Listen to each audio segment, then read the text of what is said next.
नमस्कार दोस्तों, आप सभी का स्वागत है आपका अपने YouTube चैनल पढ़ाई तक में।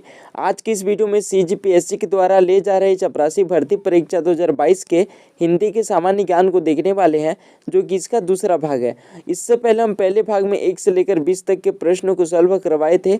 आज की इस वीडियो में 1 से लेकर 65 तक के प्रश्नों को सॉल्व करवाएंगे, जो कि बहुत ही इंपॉर्टेंट प्रश्न है एवं CGPSC एवं CG व्यापम के द्वारा रिपीटेड किया गया प्रश्न है। ठीक है, तो चलिए आज की इस वीडियो को शुरू करते हैं। प्रश्न 1, शब्द किसे कहते हैं? तो यहाँ पर 4 ऑप्शन दिया गया है। ऑप्शन ए है एक या एक से अधिक सार्थक वर्ण समूहों को। ऑप्शन बी है एक या एक से अधिक वर्णों के मेल को। ऑप्शन सी है ध्वनि की छोटी इकाई को। और ऑप्शन डी है भाषा की सबसे छोटी इकाई को। तो इसका सही आंसर हो जाता है ऑप्शन ए, यानी कि एक या एक से अधिक सार्थक वर्णों के समूह को शब्द कहा जाता है। ठीक है, अगला प्रश्न है भाषा के प्रमुख अवयव कौन सा है? तो यहाँ पर 4 ऑप्शन दिया गया है। ऑप्शन ए में है वर्ण, शब्द, पद और वाक्य। ऑप्शन बी में है वर्ण, शब्द, अनुच्छेद और वाक्य। ऑप्शन सी में है शब्द, वाक्य, वर्ण और विचार। और ऑप्शन डी में है वर्ण, शब्द, वाक्य और भाषण। तो इसका सही आंसर हो जाता है ऑप्शन ए, यानी कि वर्ण, शब्द, पद और वाक्य। अगला प्रश्न है प्रश्न 3, भाषा का निर्माण होता है। यहाँ पर 4 ऑप्शन दिया गया है। ऑप्शन ए है अमूर्त ध्वनियों से। ऑप्शन बी है मुख संकेतों से। ऑप्शन सी है व्यक्त ध्वनियों से। और ऑप्शन डी है आँखों से। तो इसका सही आंसर हो जाता है ऑप्शन सी, यानी कि व्यक्त ध्वनियों से।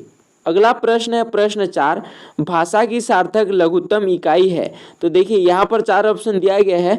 ऑप्शन ए है ध्वनि। ऑप्शन बी है शब्द।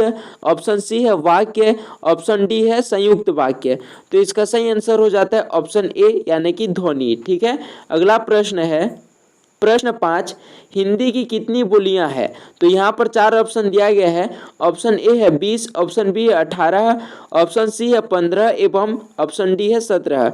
तो हिंदी की 18 बोलियां हैं, तो इसी कारण ऑप्शन बी हमारा करेक्ट आंसर हो जाएगा। अगला प्रश्न है प्रश्न 6, हिंदी अपनी किस बोली का मानक रूप है?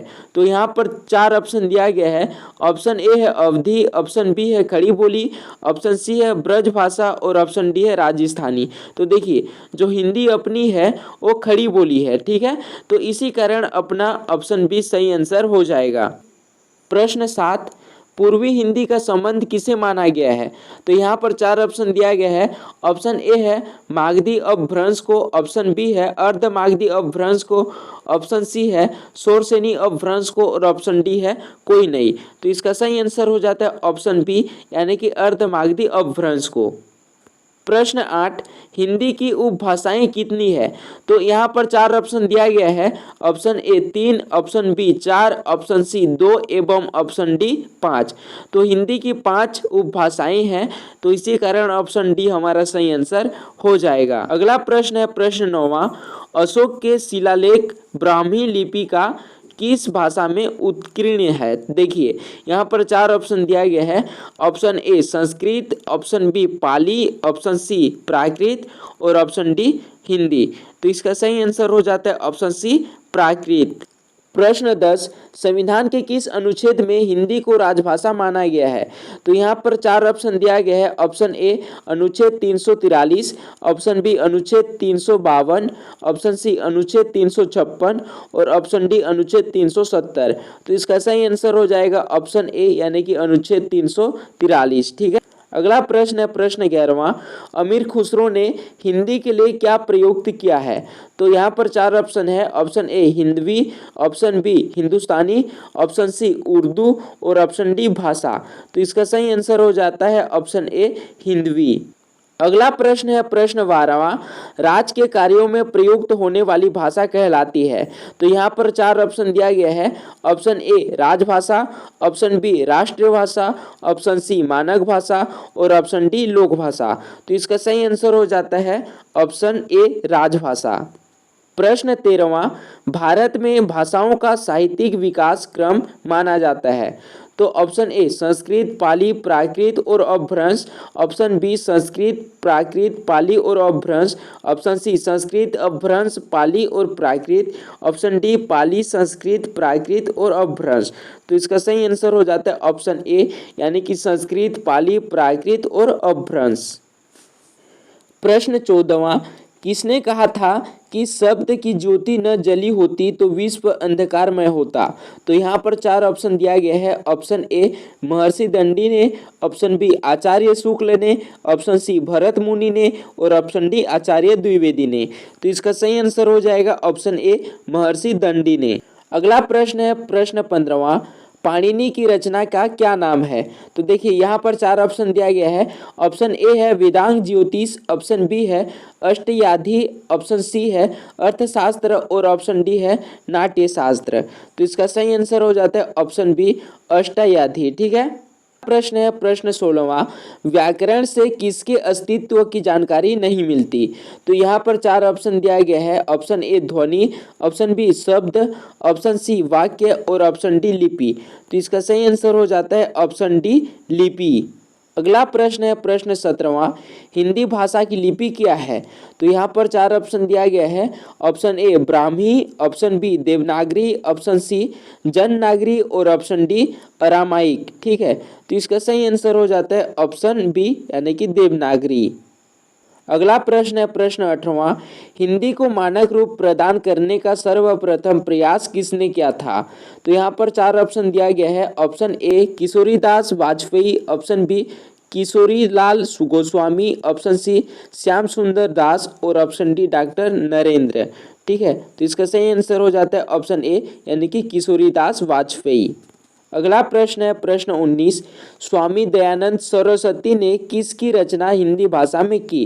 तो यहाँ पर 4 ऑप्शन है। ऑप्शन ए योग वरिष्ठ, ऑप्शन बी है सुधा सागर और ऑप्शन सी है सत्यार्थ प्रकाश और ऑप्शन डी है वेदांत धर्म। तो इसका सही आंसर हो जाता है ऑप्शन सी, यानी कि सत्यार्थ प्रकाश की। अगला प्रश्न है प्रश्न 20, कन्नौजी हिंदी की किस उपभाषा की एक बोली है? तो यहाँ पर 4 ऑप्शन दिया गया है।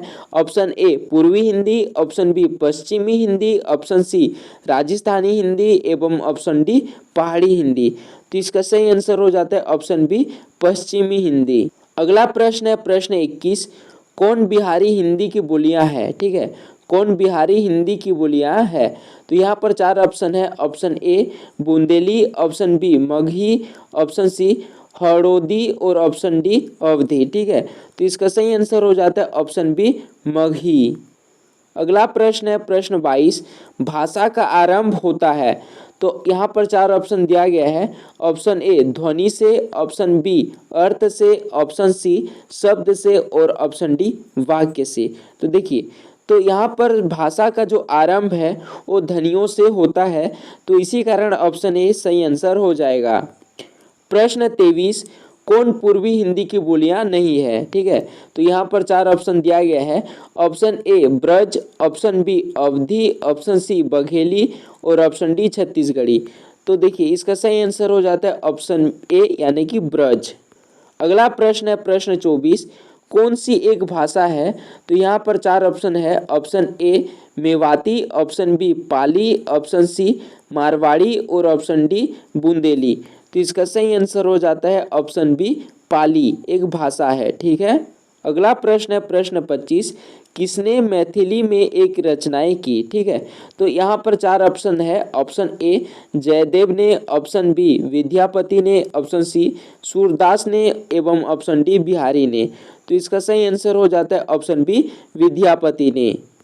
अगला प्रश्न है प्रश्न 26, कौन सा प्रांत हिंदी क्षेत्र के अंतर्गत नहीं आता? तो यहाँ पर 4 ऑप्शन है। Option A Haryana, option B Uttarakhand, option C Gujarat और ऑप्शन डी झारखंड। तो इसका सही आंसर हो जाता है ऑप्शन सी गुजरात। अगला प्रश्न है प्रश्न 37, हिंदी दिवस किस दिन मनाया जाता है? तो यहाँ पर 4 ऑप्शन है। ऑप्शन ए 14 सितंबर को, ऑप्शन बी 14 अप्रैल को, ऑप्शन सी 2 अक्टूबर को एवं ऑप्शन डी 26 नवंबर को। तो इसका सही आंसर हो जाता है ऑप्शन ए 14 सितंबर को हिंदी दिवस मनाया जाता है। अगला प्रश्न है प्रश्न 28, बिहारी हिंदी के अंतर्गत कौन सी बोली नहीं आती। यहाँ पर 4 ऑप्शन है। Option A Maithili, option B Magahi, option C Bhojpuri और ऑप्शन डी अवधी। तो इसका सही आंसर हो जाता है ऑप्शन डी अवधी। अगला प्रश्न प्रश्न 29, किस राज्य की राजकीय भाषा हिंदी नहीं है। तो यहाँ पर 4 ऑप्शन है। Option A Punjab, option B Haryana, option C Uttarakhand और ऑप्शन डी मध्य प्रदेश। तो इसका सही आंसर हो जाता है ऑप्शन ए पंजाब की। प्रश्न 30, किस देश में हिंदी बोली तथा लिखी जाती है। देखिए किस देश में हिंदी बोली तथा लिखी जाती है। तो यहाँ पर 4 ऑप्शन है। Option A Sri Lanka, option B Mauritius, option C Iran और ऑप्शन डी मिस्र। ठीक है, तो इसका सही आंसर हो जाता है ऑप्शन बी मॉरिशस। अगला प्रश्न है प्रश्न 31, मेवाती हिंदी किस उपभाषा वर्ग से संबंधित है। तो यहाँ पर 4 ऑप्शन है। Option A Bihari, option B Pahari, option C पश्चिमी हिंदी और ऑप्शन डी राजस्थानी। तो इसका सही आंसर हो जाता है ऑप्शन डी राजस्थानी। अगला प्रश्न है प्रश्न 32, कौन सी बोली हिंदी की उपभाषा पहाड़ी की नहीं है ना। तो यहाँ पर 4 ऑप्शन है। Option A Garhwali, option B Kumaoni, option C Konkani और ऑप्शन डी कोई नहीं। तो इसका सही आंसर हो जाता है ऑप्शन सी कोंकणी। अगला प्रश्न है प्रश्न 33, कौन सा सत्य है। तो यहाँ पर 4 ऑप्शन है। ऑप्शन ए हिंदी भारत की राष्ट्रभाषा तथा राजभाषा दोनों है, ऑप्शन बी तमिलनाडु की राजकीय भाषा हिंदी है, ऑप्शन सी इंडोनेशिया की आधी आबादी हिंदी बोलती है और ऑप्शन डी अवधी बिहार के दक्षिणी जिलों में बोली जाती है। तो इसका सही आंसर हो जाता है ऑप्शन ए हिंदी भारत की राष्ट्रीय भाषा तथा राजभाषा दोनों है। अगला प्रश्न है प्रश्न 34, भाषा संस्कृत की किस धातु से निष्पन्न हुई है। तो यहाँ पर देखिए 4 ऑप्शन दिया गया है। ऑप्शन ए है भस, ऑप्शन बी है भास, ऑप्शन सी है भाग एवं ऑप्शन डी है भग। तो इसका सही आंसर हो जाता है ऑप्शन बी भास। अगला प्रश्न है प्रश्न 35, कौन सा शब्द फारसी का नहीं है। तो यहाँ पर 4 ऑप्शन दिया गया है। Option A Hindi, option B है हिंदू, ऑप्शन सी है हिंदुस्तान और ऑप्शन डी है संस्कृत। तो इसका सही आंसर हो जाता है ऑप्शन डी संस्कृत। संस्कृत फारसी का नहीं है। अगला प्रश्न है प्रश्न 36, किस आधुनिक आर्य भाषा नहीं माना जाता है। ठीक है, तो यहाँ पर 4 ऑप्शन है। Option A Hindi, option B Gujarati, option C Apabhramsha एवं ऑप्शन डी मराठी। तो इसका सही आंसर हो जाता है ऑप्शन सी अपभ्रंश। अगला प्रश्न है प्रश्न 37, प्राकृत राजभाषाओं से अपभ्रंश से परिनिष्ठित रूप का विकास कहाँ हुआ। तो यहाँ पर 4 ऑप्शन है। ऑप्शन ए पश्चिम भारत, ऑप्शन बी मध्य भारत, ऑप्शन सी दक्कन और ऑप्शन डी पूर्वी भारत। तो इसका सही आंसर हो जाता है ऑप्शन बी मध्य भारत। अगला प्रश्न है प्रश्न 38, अपभ्रंश के कितने भेद होते हैं। तो यहाँ पर 4 ऑप्शन दिया गया है। Option A 7, option B 5, option C 3 और ऑप्शन डी 10। तो इसका सही आंसर हो जाता है ऑप्शन सी 3। अगला प्रश्न है प्रश्न 39, पाली को खालिस्तान भाषा भी कहा जाता है। तो देखिए यहाँ पर 4 ऑप्शन है। ऑप्शन ए देश भाषा, ऑप्शन बी देव भाषा, ऑप्शन सी लोक भाषा और ऑप्शन डी जन भाषा। तो इसका सही आंसर हो जाता है ऑप्शन ए देश भाषा, यानी कि पाली को देश भाषा भी कहा जाता है। प्रश्न 40, मागधी किस भाषा को कहा जाता है। तो यहाँ पर 4 ऑप्शन है। Option A Prakrit, option B Pali, option C Sanskrit और ऑप्शन डी हिंदी। तो इसका सही आंसर हो जाता है ऑप्शन बी पाली। अगला प्रश्न है प्रश्न 41, आचार्य हेमचंद ने किसकी व्याकरणों को रचना की। तो यहाँ पर 4 ऑप्शन है। ऑप्शन ए प्राकृत तथा अपभ्रंश, ऑप्शन बी संस्कृत तथा प्राकृत, ऑप्शन सी अपभ्रंश तथा हिंदी और ऑप्शन डी संस्कृत तथा हिंदी। तो इसका सही आंसर हो जाता है ऑप्शन ए प्राकृत तथा अपभ्रंश। अगला प्रश्न है प्रश्न 42, कौन प्राकृत का भेद नहीं है। तो यहाँ पर 4 ऑप्शन है। Option A Sauraseni, option B Ardhamagadhi, option C Kosali और ऑप्शन डी पैसाची। तो इसका सही आंसर हो जाता है ऑप्शन सी कोसली। अगला प्रश्न है प्रश्न 43, व्याकरण दर्पण किसकी रचना है? तो यहाँ पर चार ऑप्शन है। Option A Shiv Pujan Sahay, option B Kishoridas Vajpeyi, option C Ramchandra Shukla और ऑप्शन डी श्याम सुंदर दास। तो इसका सही आंसर हो जाता है ऑप्शन ए शिव पूजन सहाय। अगला प्रश्न है प्रश्न 44। हिंदी शब्द का प्रयोग सर्वप्रथम किस भाषा की रचना में हुआ?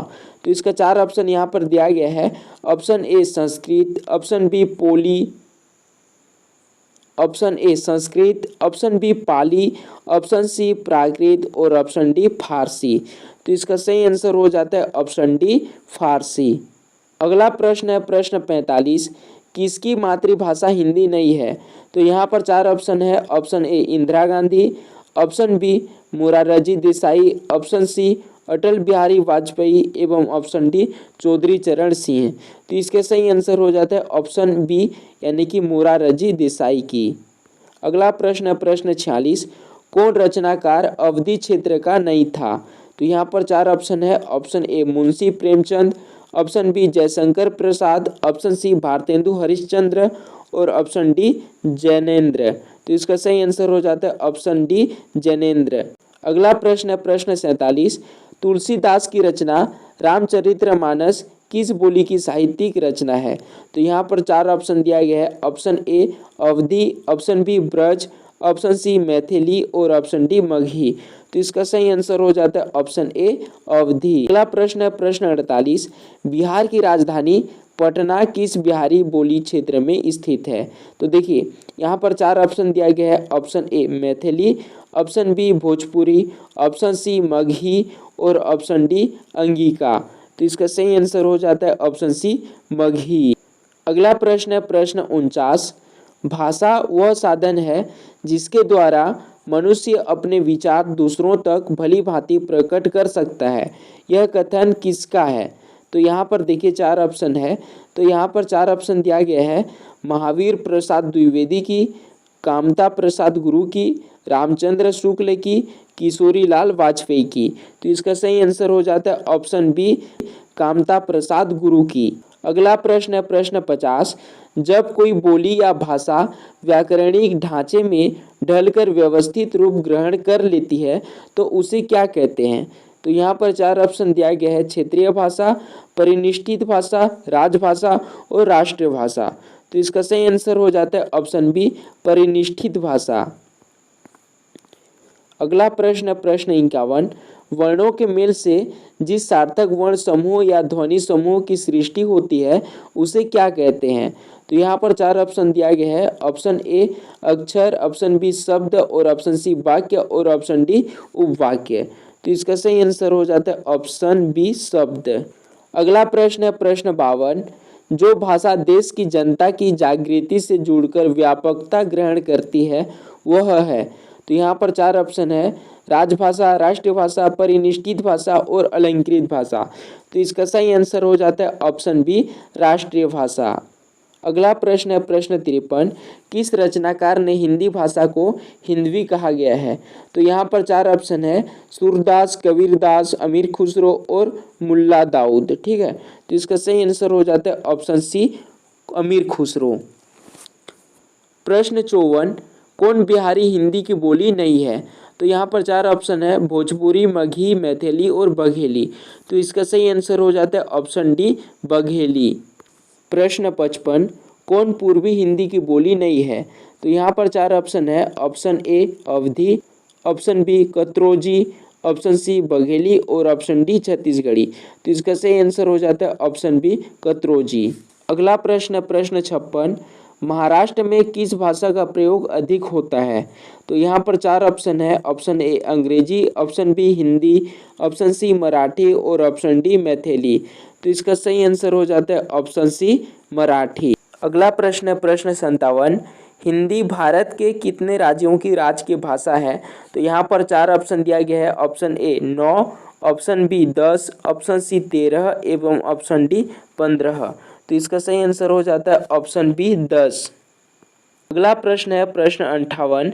किस भाषा के बोलने तथा लिखने के नियमों की व्यवस्थित पद्धति का क्या कहलाती है? तो देखिए यहाँ पर 4 ऑप्शन है। ऑप्शन ए वाक्य विचार, ऑप्शन बी व्याकरण और ऑप्शन सी साहित्य और ऑप्शन डी परिष्करण। तो इसका सही आंसर हो जाता है ऑप्शन बी व्याकरण। अगला प्रश्न है प्रश्न 59। देवनागरी किस भाषा की लिपि नहीं है? तो यहाँ पर 4 ऑप्शन दिया गया है। Option A Hindi, option B Nepali, option C Marathi और ऑप्शन डी उर्दू। तो इसका सही आंसर हो जाता है ऑप्शन डी उर्दू। अगला प्रश्न है प्रश्न 60। तमिल भाषा की लिपि कौन सी है? तो यहाँ पर 4 ऑप्शन है। Option A Devanagari, option B Roman, option C Dravid और ऑप्शन डी नस्तलीक। ठीक है, तो इसका सही आंसर हो जाता है ऑप्शन सी द्रविड़। अगला प्रश्न है हिंदी की उपभाषा नहीं है। तो ऑप्शन ए पश्चिमी, ऑप्शन बी पूर्वी, ऑप्शन सी पहाड़ी और ऑप्शन डी दक्षिणी। तो इसका सही आंसर हो जाता है ऑप्शन डी दक्षिणी। अगला प्रश्न है प्रश्न 62। भाषा का वह रूप जिसका प्रयोग सामान्य जनता अपने समूह या घरों में करती है उसे क्या कहते हैं? तो यहाँ पर 4 ऑप्शन है। ऑप्शन ए परिनिष्ठित भाषा, ऑप्शन बी क्षेत्रीय बोली, ऑप्शन सी राजभाषा और ऑप्शन डी राज्य भाषा। तो इसका सही आंसर हो जाता है ऑप्शन बी क्षेत्रीय बोली। अगला प्रश्न है प्रश्न 63। मध्यकाल में काव्य भाषा के रूप में सर्वाधिक प्रचलित बोली थी। तो यहाँ पर 4 ऑप्शन है। Option A Rajasthani, option B Magahi, option C Brajbhasha और ऑप्शन डी बघेली। तो इसका सही आंसर हो जाता है ऑप्शन सी ब्रजभाषा। अगला प्रश्न है प्रश्न 64। अमीर खुसरो की रचनाएं किस बोली में रचित है? तो यहाँ पर 4 ऑप्शन है। Option A Awadhi, option B Brajbhasha, option C Khari Boli और ऑप्शन डी कत्रोजी। ठीक है, तो इसका सही आंसर हो जाता है ऑप्शन सी खड़ी बोली। अगला प्रश्न है प्रश्न 65। भारत में बोलियों की संख्या कितनी निर्धारित की गई है? तो यहाँ पर 4 ऑप्शन है। Option A 650, option B 436, option C 18 और ऑप्शन डी 32। तो इसका सही आंसर हो जाता है ऑप्शन बी 436।